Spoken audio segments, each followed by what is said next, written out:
Healing the Many Self, Trauma, Spirits, and the Truth Behind Multiplicity.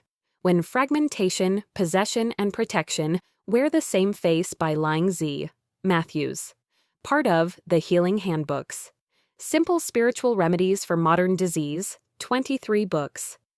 Healing the Many Self is a clinical spiritual field manual for people living with multiplicity, dissociation, switching, many selves, and the frightening experience of feeling divided inside. It is written for readers who are tired of two dishonest extremes. One extreme says every voice is a demon and every symptom demands theatrical deliverance. The other says nothing spiritual exists and anyone who senses intrusion is delusional. Both extremes fail the patient. This book takes a harder, safer path. Trauma first, spirits second, and both can be true at once. Multiplicity is not a trend. It is often the aftermath of chronic danger. When a person is forced to survive what the nervous system cannot integrate, the psyche learns a brutal skill: compartmentalization. Parts form to hold what the main self could not hold. The angry protector, the numb one, the child, the pleaser, the seducer, the watchman.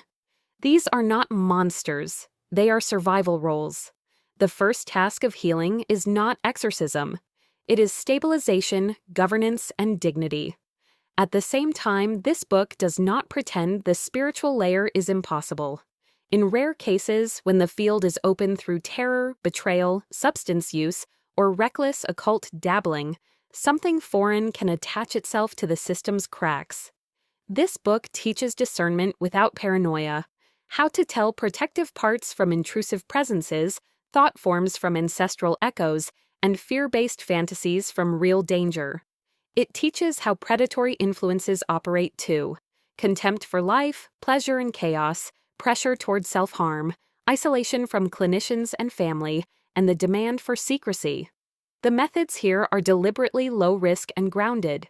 No screaming deliverance, no humiliation, no demon-hunting circus, no trance games, no breath-holding hyperventilation, or forced ecstatic states that loosen boundaries further. Instead, you get a safe frame: how to stabilize the main self through daily rhythm, sleep protection, and simple field hygiene. How to negotiate before expulsion. How to set outside world rules so the system stops self-destructing. And how to rebuild the axis of identity through reclaiming the name. You will learn a single core practice of breath and stillness that roots the owner in the body, natural breath, no forcing, and a quiet return on each exhale. Here, a full section addresses danger and escalation. If there are persistent voices urging harm, severe loss of time with risky actions, or episodes that look truly alien and predatory, the first move is emergency safety and licensed care.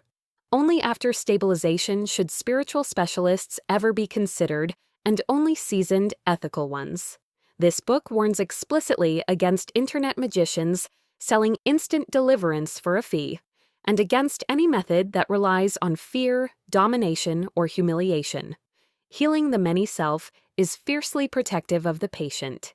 It does not romanticize fragmentation, and it does not reduce the person to a diagnosis. The final truth is simple and non-negotiable. You are not your trauma, and you are not your intruders. You are the one who can decide, slowly and stubbornly, who gets to live in this house until a house with many rooms becomes a governed temple again.